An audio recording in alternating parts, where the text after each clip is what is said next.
চলুন এই পর্যায়ে আমরা শেষ ভিডিওতে গুরুত্বপূর্ণ এই ভিডিওতে ডিসকাস করব এই যে মডেল, এই মডেল থেকে আমরা কি লার্ন করলাম। তার আগে জাস্ট একটু রিক্যাপ দিয়ে নিই। আর এই ভিডিও কিন্তু অত্যন্ত গুরুত্বপূর্ণ, কারণ আপনারা বুঝতে পারবেন, আপনারা যদি একটা জিনিসের মাস্টারি করে নেন তাহলে আপনাদের জীবনে ম্যাসিভ ট্রান্সফরমেশন আসবে। সেই একটা জিনিস সম্বন্ধে জানতে পারবেন এবং কিভাবে আমাদের রেজাল্ট প্রডিউস হয়। আপনার যে জীবনের রেজাল্ট এখন অব্দি যা পেয়ে এসেছেন কিভাবে প্রডিউস হচ্ছে সেটা জানতে পারবেন। এবং সেটা জানতে পারলে পরবর্তীকালে যে জীবনের রেজাল্ট গুলো, যে সাকসেস বলুন, যে কোনো এরিয়াতে যে রেজাল্ট, সেই রেজাল্ট পরিবর্তনের স্ট্র্যাটেজিও আপনারা তৈরি করতে পারবেন। আপনারা সেইভাবে নিজের জীবনকে স্ট্রাকচার ওয়েতে তৈরি করতে পারবেন, স্ট্রাকচার করতে পারবেন জীবনকে। তো চলুন দেখে নিই। তার আগে একটু জাস্ট রিক্যাপ দিয়ে নিই, তাহলে বুঝতে সুবিধা হবে। আমরা জাস্ট লাস্ট ভিডিওতে যেমন দেখেছিলাম আমাদের মাইন্ডসেট কি, তার প্রভাব কি, সে কিভাবে আমাদের এই ফিল্টার প্রসেসটাকে, মাইন্ড যে ফিল্টার করে সেই প্রসেসটাকে কিভাবে ত্বরান্বিত করে, সেই মাইন্ডসেটের উপর কিভাবে এই ফিল্টার প্রসেস ডিপেন্ড করে। আর তার আগের ভিডিওতে সেখানে আমরা দেখেছিলাম কি, যে বাইরে যে ইভেন্ট হচ্ছে সেই ইভেন্ট গুলো আমাদের মাইন্ড ডিলিশন, ডিস্টোরশন, জেনারেলাইজেশন এই ফিল্ট্রেশন পদ্ধতির পরে গিয়ে আমাদের মাইন্ডের ভেতর রেজিস্টার হয়। তো এই যে প্রসেস, এই প্রসেস হওয়ার পরে যখন আমাদের মাইন্ডে রেজিস্টার হয়, তখন ইভেন্ট ওয়ান আর ইভেন্ট টু আর এক থাকে না।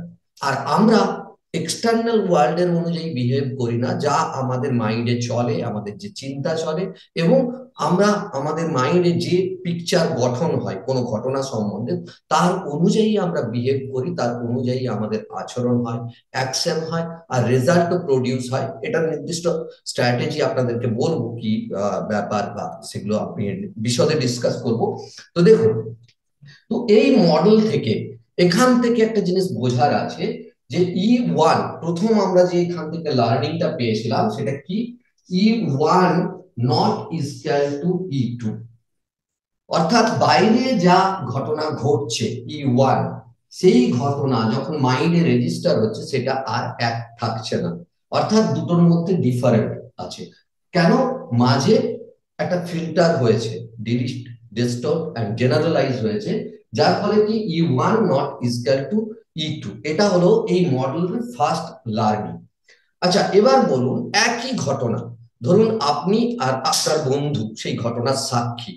তো সেই ঘটনা যখন একসাথে দেখছেন, একই জায়গা থেকে দেখছেন, একই পজিশন থেকে দেখছেন, তো সেই ঘটনা আপনার মনে যেরকম ভাবে দাগ কাটবে, বা আপনার মনে যেরকম ঘটনাটা যেভাবে প্রভাব ফেলবে, আপনার বন্ধুর মনেও কি একদম একই রকম প্রভাব ফেলবে?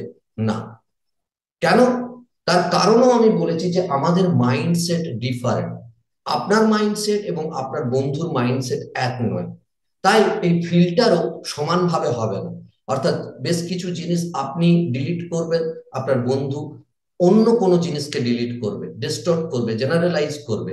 তাহলে কি, ইভেন্ট ওয়ান এর সাথে যখন রেজিস্টার হচ্ছে পার্সন টু পার্সন, আপনার মাইন্ডে, আমার মাইন্ডে, বা অন্য কারো মাইন্ডে, তখন এটা ডিফারেন্ট হয়।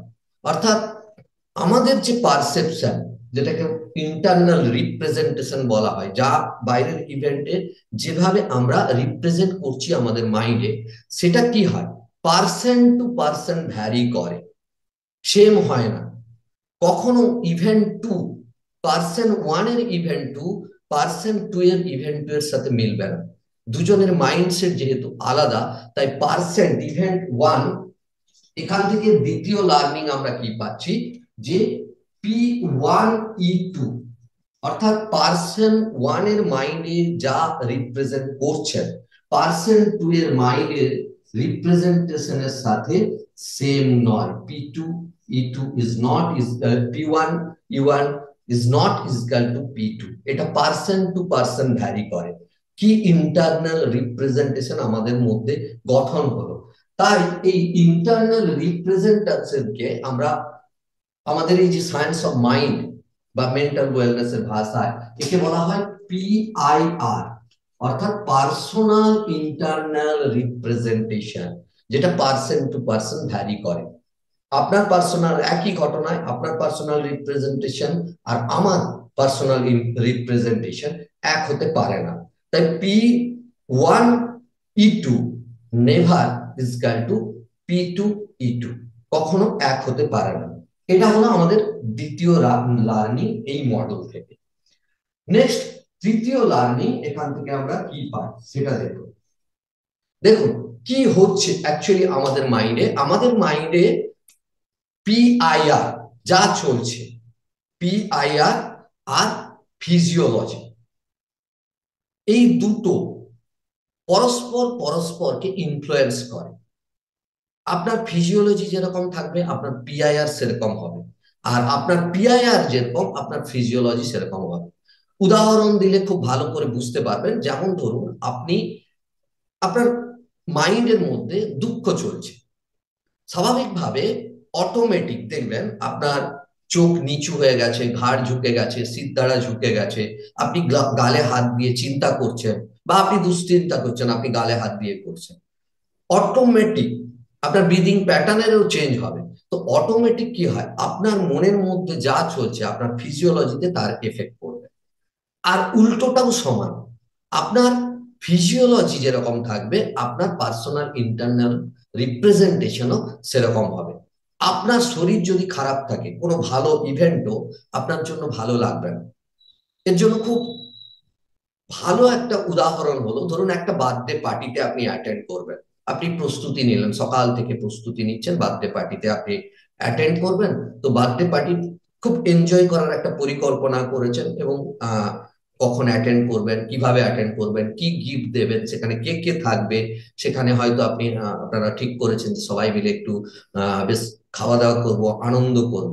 আর ভাবুন সেই সময় আপনার ফিজিওলজিতে কোনো একটা এফেক্ট করলো, মাথার যন্ত্রণা করলো, বা আপনার আহ কোনো একটা ডিস্টার্ব, ধরুন পেট যন্ত্রণা করছে, কোনো একটা ডিস্টারবেন্স ফিজিওলজিতে আসলো।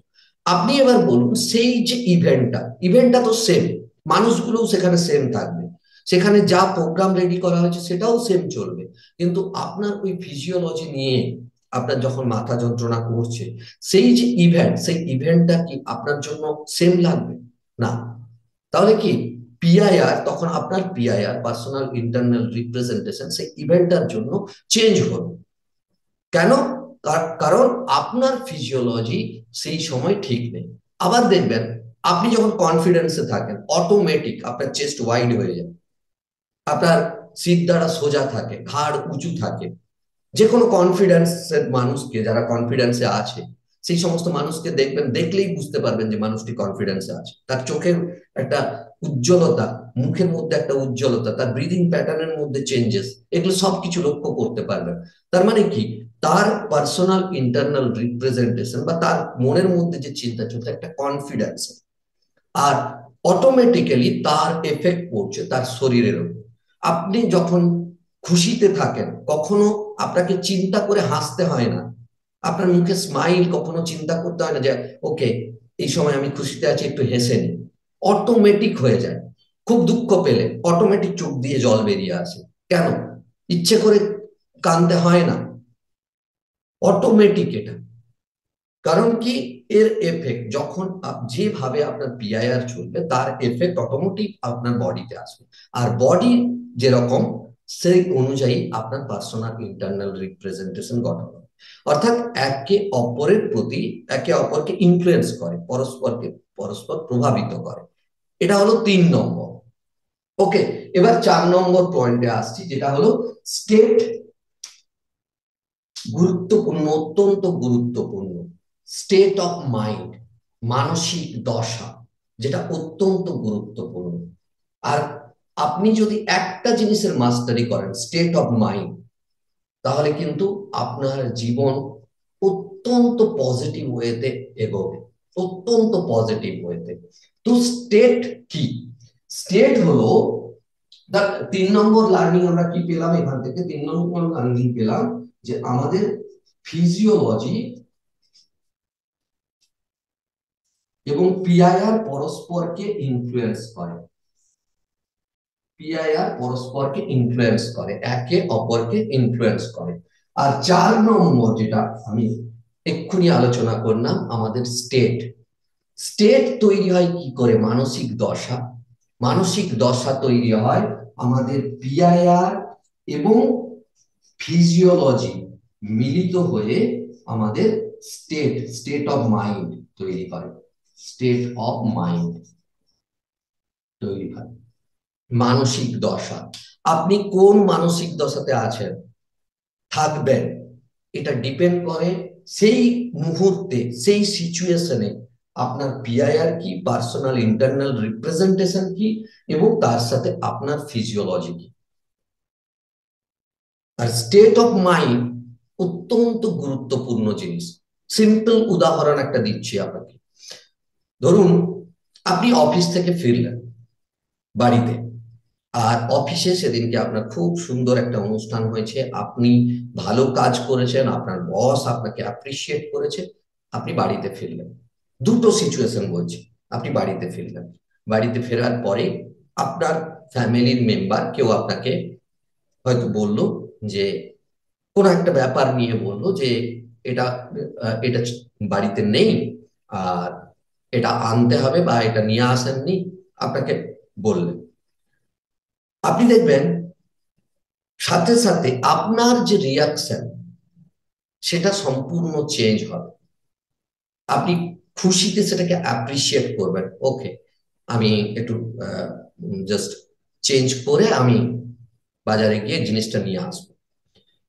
আবার একই জিনিস ধরুন আপনার অফিসে কিছু একটা প্রবলেম হয়েছে, আপনার বস আপনাকে হয়তো ক্রিটিসাইজ করেছে বা কোনো একটা ঘটনা ঘটেছে যেটা আপনার ফেভারে নয়, আর আপনি ওই অবস্থাতে অফিস থেকে বাড়ি ফিরেছেন, আর বাড়ির কোনো একজন ব্যক্তি আপনাকে কোনো একটা কথা বললেন যে বাজার থেকে এটা আনতে হবে বা কিছু, দেখবেন আপনি রেগে যেতে পারেন, আপনার রিয়াকশনটা পুরো চেঞ্জ হবে। দেখুন সেম কথা আপনাকে বলছে বাজার থেকে এটা আনতে হবে, প্রথম ঘটনাতেও প্রথম কেসে এই কথাটাই বলেছিল, সেকেন্ড কেসেও এই কথাটা বলেছিল, কিন্তু দুটো ক্ষেত্রে আপনার রিয়াকশন কি হলো, চেঞ্জ হলো কিনা, এটা ডিপেন্ড করছে আপনার স্টেট অফ মাইন্ডের উপর, কিরকম কি পিআইআর চলছে এবং ফিজিওলজি কি চলছে। সেই দুটো আপনার স্টেট অফ মাইন্ডকে ডিটারমাইন করে। আপনার স্টেট অফ মাইন্ড এর পরের গুরুত্বপূর্ণ বিষয় যেটা, আপনার স্টেট অফ মাইন্ড আপনার বিহেভিয়ার প্রডিউস করে। State of mind, state produces behaviour. প্রথম ক্ষেত্রে আপনার বিহেভিয়ার কেমন ছিল? প্রথম ক্ষেত্রে আপনার বিহেভিয়ার অত্যন্ত ভালো ছিল, আর দ্বিতীয় ক্ষেত্রে আপনার বিহেভিয়ার কি, আপনার রিয়াকশন কি, আপনি রেগে গেলেন, আপনার বিহেভিয়ার চেঞ্জ। তো state of mind decide your behaviour, influence your behaviour, যেটা অত্যন্ত গুরুত্বপূর্ণ। ওই জন্য আপনি যদি নিজেকে সবসময় রিসোর্সফুল স্টেটে রাখেন, তাহলে বুঝতে পারছেন আপনার বিহেভিয়ারও সেই অনুযায়ী হবে, আর হতে বাধ্য। একই ঘটনাতে আপনি অফিস থেকে ফিরলেন, ধরুন আপনার বাচ্চাটি কিছু একটা আবদার করলো আপনার, দুটো ঘটনাতে, প্রথম ক্ষেত্রে আপনি তাকে অ্যাপ্রিসিয়েট করলেন, তাকে আদর করলেন, আর দ্বিতীয় ক্ষেত্রে যদি বাচ্চা আপনাকে কিছু ডিমান্ড করে বা কিছু আবদার করে, একই জিনিস আবদার করে, দ্বিতীয় ক্ষেত্রে আপনি রেগে যেতে পারেন, হয়তো তাকে বকাঝকাও করতে পারেন। কেন এই বিহেভিয়ার চেঞ্জেস কেন? এটা ডিপেন্ড করে আপনার স্টেট অফ মাইন্ড। দুটো ক্ষেত্রে আপনার স্টেট অফ মাইন্ড আলাদা। প্রথম ক্ষেত্রে আপনি রিসোর্সফুল স্টেটে আছেন, আর দ্বিতীয় ক্ষেত্রে আনরিসোর্সফুল স্টেট। তো এটা অত্যন্ত গুরুত্বপূর্ণ 5 নম্বর পয়েন্ট। আর 6 নম্বর পয়েন্টে আমরা যাব, সেটা হলো স্টেট। স্টেট দু ধরনের, আনরিসোর্সফুল স্টেট এবং রিসোর্সফুল স্টেট। আনরিসোর্সফুল স্টেট, রাগ, দুঃখ, ভয়, এগুলো হলো আনরিসোর্সফুল স্টেট। আর রিসোর্সফুল স্টেট কি? আমাদের হ্যাপিনেস, আমাদের জয়, আমাদের কনফিডেন্স, এগুলো সব রিসোর্সফুল স্টেট। লাভ, এক্সট্যাসি, এগুলো সব রিসোর্সফুল স্টেট। এবার বলুন, আপনি যদি রিসোর্সফুল স্টেটে থাকেন, আপনি যদি হ্যাপিতে থাকেন, খুশিতে থাকেন, আপনার মধ্যে যদি আনন্দ অনুভূত হয়, আপনার মধ্যে যদি কনফিডেন্স থাকে, তাহলে যে কোনো কাজ, যে কোনো ক্ষেত্রে তার রেজাল্ট কি প্রডিউস হতে পারে। আর আপনি যদি আনরিসোর্সফুল স্টেটে থাকেন, যদি ধরুন আপনার রাগ হয়, দুঃখ হয়, কষ্ট হয়, সেই সময় আপনার বিহেভিয়ার কি হয়, কি রেজাল্ট প্রডিউস হয়, বা আপনার অ্যাকশন কিরকম হয়। তো স্টেট, ওই জন্য আমি বলছি বারবার, একটা জিনিসের মাস্টারি করুন, স্টেট অফ মাইন্ড। রিসোর্সফুল স্টেটে সবসময় নিজেকে রাখার পরিকল্পনা করুন, রিসোর্সফুল স্টেটে থাকার চেষ্টা করুন। নেক্সট হলো কি 6 নম্বর, 7 নম্বর পয়েন্ট, স্টেট প্রডিউসেস বিহেভিয়ার। আর বিহেভিয়ার অত্যন্ত গুরুত্বপূর্ণ point, behaviour produces result. Behaviour হলো action, behaviour generally action produce করে, আর অ্যাকশন প্রডিউসেস রেজাল্ট। অত্যন্ত গুরুত্বপূর্ণ। আপনি জীবনে যে রেজাল্ট পাচ্ছেন তা আপনার স্টেটের উপর ডিপেন্ড করছে, মাইন্ড, স্টেট অফ মাইন্ড। আপনি কোন অবস্থাতে আছেন, আপনার মানসিক দশা কি আছে, তার উপর আপনার রেজাল্ট প্রডিউস হচ্ছে। আপনি যদি আনরিসোর্সফুল স্টেটে থাকেন, তার রেজাল্ট সবসময় নেগেটিভ পাবেন। আর যদি রিসোর্সফুল স্টেটে থাকেন, তার রেজাল্ট অনেক পজিটিভ পাবেন। আপনি রেগে গেলে কখনো ফলাফল ভালো হয় না, আপনি দুঃখ পেলে কোনো কাজ ভালোভাবে করতে পারেন না, আপনি যদি স্ট্রেস ফিল করেন, ডিপ্রেশনে থাকেন, অটোমেটিক আপনার রেজাল্ট নেগেটিভ রেজাল্ট প্রডিউস হবে। আর আপনি যদি রিসোর্সফুল স্টেটে থাকেন, আপনি যদি হ্যাপিনেস জোনে থাকেন, আপনার মধ্যে যদি জয় ফিল হয়, আপনার মধ্যে যদি কনফিডেন্স থাকে, অটোমেটিক, আপনি ভাবুন না, একটা কনফিডেন্সের সাথে কোনো ইন্টারভিউ দিলেন, আর একটা ইন্টারভিউতে আপনি ল্যাক অফ কনফিডেন্সে গেলেন, দুটোর মধ্যে তফাৎ কি হবে? আপনার রেজাল্টে প্রডিউস হবে। তো behaviour produces result, actually behaviour produces action, আর অ্যাকশন ছাড়া কোনো রেজাল্ট প্রডিউস হয় না, কোনো রেজাল্ট প্রডিউস হয় না। যতই আমরা বলি ল অফ অ্যাট্রাকশন বা যা খুশি, ডিভাইন ল, যা খুশি আপনি অ্যাপ্লাই করে দেখতে পারেন, অ্যাকশন ছাড়া রেজাল্ট প্রডিউস হয় না। আমরা কি এই জায়গাতেই আমাদের মিসকনসেপ্ট, যে আমরা সহজে কোনো জিনিস পেয়ে যাব, ইজিলি পেয়ে যেতে পারি। আর এই কারণে এইসব ল অফ অ্যাট্রাকশন বা এগুলোর প্রতি মানুষ দ্রুত দৌড়চ্ছে। কিন্তু ল অফ অ্যাট্রাকশন, অ্যাট্রাক্ট যুক্ত অ্যাকশন, যদি সেখানে অ্যাকশন না থাকে, তাহলে সেই লটা নয়। অ্যাকশন নিতে হবে। বহু উদাহরণ এরকম আছে, আপনারা দেখতে পারবেন প্রতিদিন, প্রত্যেক দিনই পেপারে, নিউজ পেপারে বেরোচ্ছে, আজকের লটারি উইনার ইনি, 1 কোটি টাকার লটারি উইনার। আমি দায়িত্ব নিয়ে বলছি আপনাদেরকে, আপনারা 6 মাস, 1 বছর পর সেই ব্যক্তিটির বাড়িতে যাবেন, দেখুন তো সেই ব্যক্তিটির কি অবস্থা। তিনি তো কয়েক মাস আগেই 1 কোটি টাকা লটারি পেয়েছেন, তার জীবন তো চেঞ্জ হয়ে যেত। কিন্তু কিছুদিন বাদেই তার জীবন আবার যেরকম ছিল সেরকম বা তার চেয়েও নিচে নেমে যায়। কেন? কারণ এটা সাডেনলি পাওয়া জিনিস, অ্যাকশন নেওয়ার ফলে নয়। তো অ্যাকশন নিলে যে রেজাল্ট প্রডিউস হবে সেটা আপনার স্থায়ী, সেটা আপনার জীবনে অনেকদিন স্থায়ী হতে পারে। আপনি অ্যাকশন নেওয়া মানে কি, আপনি ডিজার্ভিং হচ্ছেন। আর কোনো কিছু ডিজার্ভ করলে সেটা আপনার থেকে চট করে চলে যাবে না, সেটা আপনার থেকে যাবে না। যদি আপনি ডিজার্ভিং না করেন, সেটা চলে যেতে পারে। তো action, action produces result, behaviour produces action, action produces result. অত্যন্ত গুরুত্বপূর্ণ এই জিনিস। কারণ কি, দেখুন, মিসকনসেপ্ট নিয়ে আপনি দৌড়বেন যে হ্যাঁ ল অফ অ্যাট্রাকশন, তাহলে আমি অ্যাপ্লাই করলে, আপনি যদি বিছানায় বসে বসে, বেডের ওপর বসে বসে ভিজুয়ালাইজেশন করেন যে আমি আমার জীবনে এটাকে অ্যাট্রাক্ট করবো, ওটাকে অ্যাট্রাক্ট করবো, বলুন সম্ভব কখনো? আপনি যদি বিছানা থেকে না নামেন, যে অ্যাকশন নেওয়ার কোনো দরকার নেই, বিছানা থেকে না নামেন, বিছানায় বসে বসে ভিজুয়ালাইজ করতে থাকেন বছরের পর বছর, সম্ভব কখনো আপনার জীবনে সবকিছু চলে আসবে না। আপনাকে সেই দিশায় কাজ করতে হবে, অ্যাকশন নিতে হবে, আর সেই অ্যাকশনই রেজাল্ট প্রডিউস করবে। আর অ্যাকশন, পজিটিভ অ্যাকশন নেওয়ার জন্য রিসোর্সফুল স্টেটে থাকতে হয়। যত রিসোর্সফুল স্টেটে থাকবেন তত বেশি আপনি ভালো পজিটিভ অ্যাকশন নিতে পারবেন, আপনার বিহেভিয়ার তত পজিটিভ প্রডিউস হবে, তত বেশি মানুষের সাথে মিশতে পারবেন, রিলেশনশিপ গড়ে উঠবে, আপনি কাজে তত বেশি এনার্জেটিক ফিল করবেন। আর যখনই আমরা আনরিসোর্সফুল স্টেটে থাকি অটোমেটিক আমাদের এনার্জি ড্রেন হয়ে যায়, আমাদের এনার্জি চলে যায়। আর দেখবেন না, যেসব মানুষ ডিপ্রেশন, অ্যাংজাইটি বা ফিয়ার, ফোবিয়াতে আছেন, দুঃখে কষ্টে আছেন, তাদের দেখবেন বিছানা ছেড়ে তাদেরকে উঠতেই ইচ্ছে যায় না, যখন খুশি গিয়ে বিছানায় শুয়ে পড়েন, বসে পড়েন। আর আমি দেখছি এরকম বহু মানুষ আমার সঙ্গে যোগাযোগ করছেন, তাদের সাথে আমি সেশন নিচ্ছি, তাদেরকে গাইড করছি, আমি দেখছি তাদের কি কারণ। কারণ প্রথমে তাদের কি পিআইআর একটা অন্যরকম পিআইআর, নেগেটিভ পিআইআর গঠন হয়েছে। আর নেগেটিভ পিআইআর যখন গঠন হয়েছে তখন ফিজিওলজি সেই অনুযায়ী অ্যাকোয়ার করে নিচ্ছেন।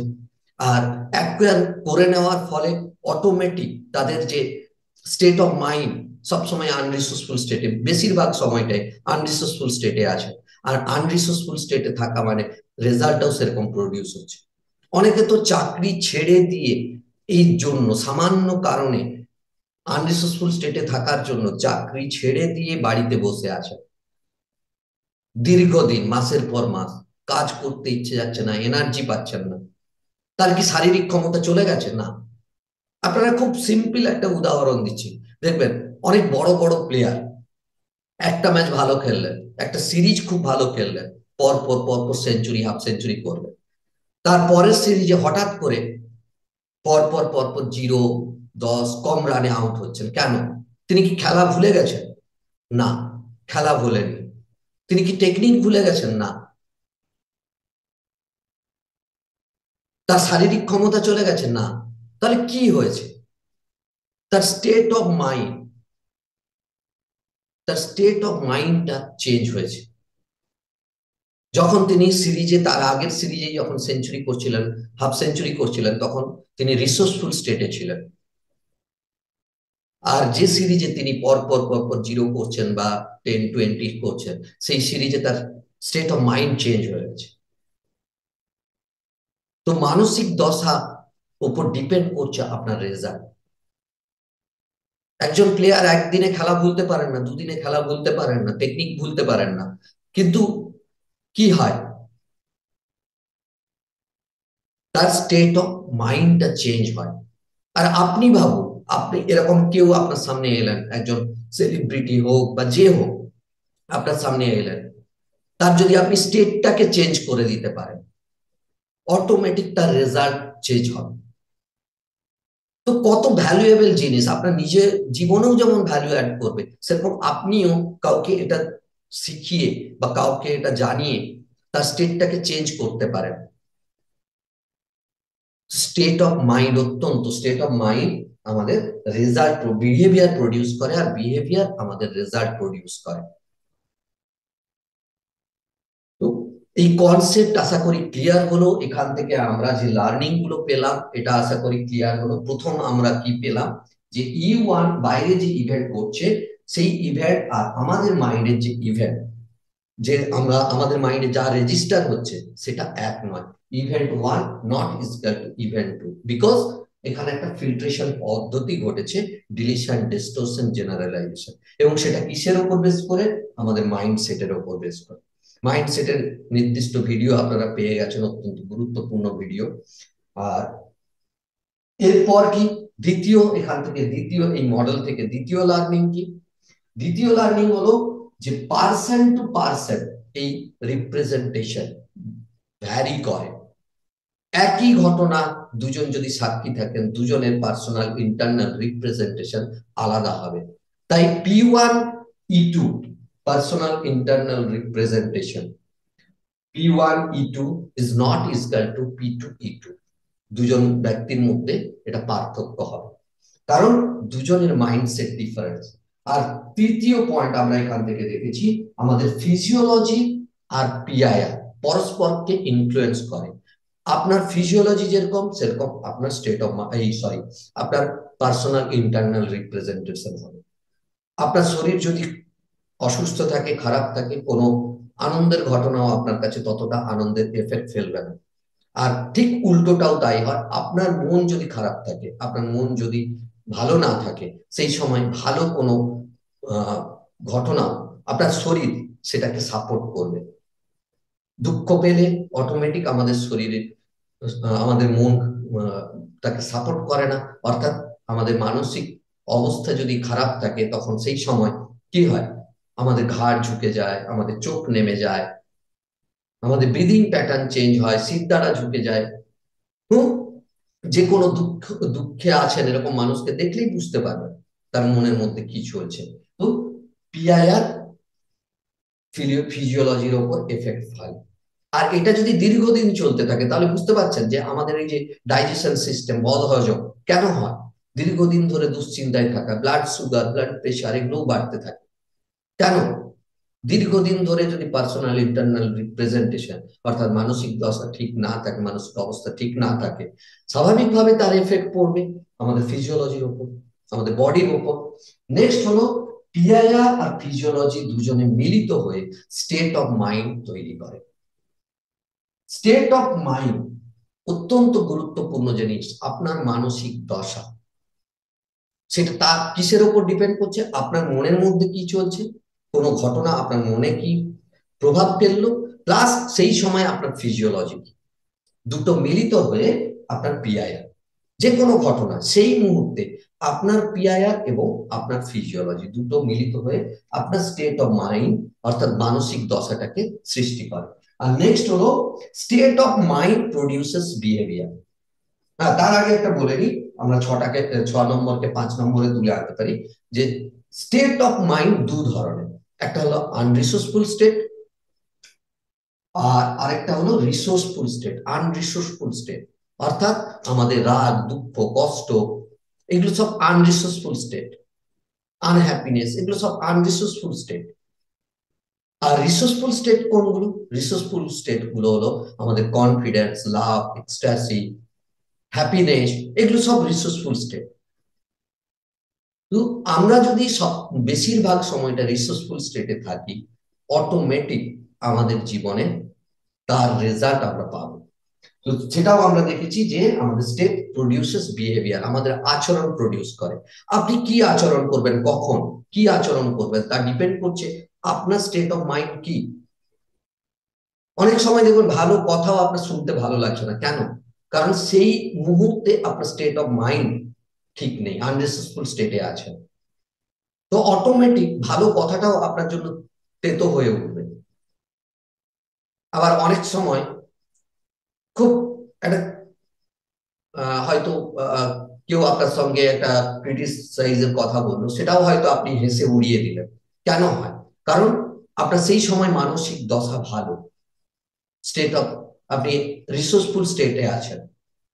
তো রিসোর্সফুল স্টেট আপনাকে ভালো বিহেভিয়ার প্রডিউস করতে সহযোগিতা করে, আপনার বিহেভিয়ারকে ইনফ্লুয়েন্স করে। নেক্সট হলো বিহেভিয়ার প্রডিউসেস রেজাল্ট।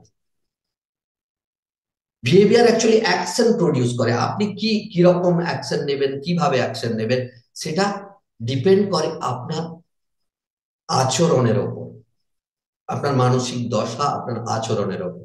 আর যেরকম অ্যাকশন নেবেন স্বাভাবিকভাবে সেরকম রেজাল্ট প্রডিউস হবে। তো আপনি এবার ভালো করে ভাবুন যে কিভাবে রিসোর্সফুল স্টেটে সবসময় রাখতে পারেন। আমি বারবার বলছি আমার মেন্টাল ওয়েলনেস মাস্টারিতে এর টুলস এন্ড টেকনিক আছে কি করে আপনি সবসময় নিজেকে রিসোর্সফুল স্টেটে রাখতে পারেন। আমি অত্যন্ত কনফিডেন্সের সাথে, আত্মবিশ্বাসের সাথে আপনাদের বলতে পারি যে এই সায়েন্স আপনার জীবনকে প্রত্যেকটা দিকে, আপনার জীবনের প্রত্যেকটা দিককে অত্যন্ত পজিটিভলি চেঞ্জ করতে পারে। তার কারণ কি? কারণ এখানে tools and technique, scientifical tools and technique আছে যার মাধ্যমে আপনি নিজেকে রিসোর্সফুল স্টেটে রাখতে পারবেন। আপনার মাইন্ডসেটকে পজিটিভ মাইন্ডসেট গড়ে তুলতে পারবেন। আর যখনই এগুলো করবেন আপনার রেজাল্টও প্রডিউস হবে সেরকম পজিটিভ ওয়েতে। আপনার অ্যাকশন অত্যন্ত ফাস্ট হবে, অত্যন্ত পজিটিভ অ্যাকশন হবে। বুঝতে পারছেন কি পাওয়ারফুল সায়েন্স? আর অ্যাপ্লাই করুন, দেখুন যে কেন আপনার স্টেট, আপনি কেন কখন আনরিসোর্সফুল স্টেটে যাচ্ছেন, কেন আনরিসোর্সফুল স্টেটে যাচ্ছেন, কোথায় আপনার প্রবলেমটা কোথায় হচ্ছে, সেগুলোকে ডিটেক্ট করার চেষ্টা করুন। আর আপনারা অবশ্যই কমেন্ট বক্সে এগুলো লিখুন যে কি ব্যাপার, আর এগুলো থেকে কি লার্নিং করলেন সেগুলো লিখুন। আমি হয়তো সবসময় সময় পাবো না, কিন্তু নিশ্চয়ই আপনাদের সাথে আমি ইন্টারাক্ট করবো। আপনারা মেলও করতে পারেন, ওখানে মেল আইডি দেওয়া আছে, মেলও করতে পারেন। মেল করে আপনাদের যে পার্সোনাল প্রবলেম সেগুলো শেয়ার করতে পারেন। ডেফিনেটলি আমি চেষ্টা করব যাতে আপনাদের সাথে ইন্টারাক্ট করা যায়, আপনাদেরকে হেল্প করা যায়। কারণ আমার ইন্টেনশন অন্য, আমার ইন্টেনশন এই সায়েন্সকে মানুষের মধ্যে দেওয়া, সরি, যাতে তারা তাদের যে চ্যালেঞ্জেস গুলো, তাদের জীবনের যে প্রবলেম গুলো, সেগুলোকে হারানোর অস্ত্র পায়, সেগুলো থেকে বেরিয়ে আসার একদম সুনির্দিষ্ট পথ খুঁজে পায়, সায়েন্টিফিক ওয়ে খুঁজে পায়, এবং আপনিও পাবেন। আর আশা করি এই ভিডিওগুলো করার পরেও আপনার মধ্যেও অনেক চেঞ্জেস আসছে, ডেফিনেটলি।